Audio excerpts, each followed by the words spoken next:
il Pinasar, muro difensivo, partita molto bella. Che partita è stata? Non è stata una partita semplice, credo. No, no, buonasera a tutti.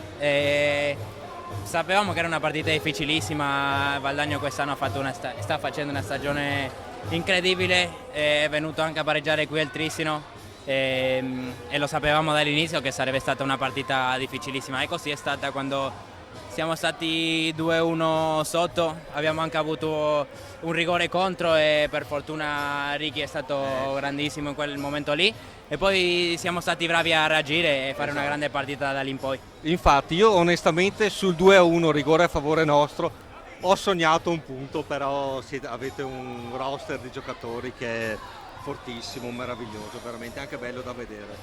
E quella è la nostra fortuna e contiamo tanto sui nostri giocatori, siamo in 8, quindi facciamo cambi costantemente e quello penso che per noi è un plus importantissimo e si è visto stasera che forse alla fine noi avevamo un po' più di energia e lì è dove abbiamo potuto vincere la partita secondo me.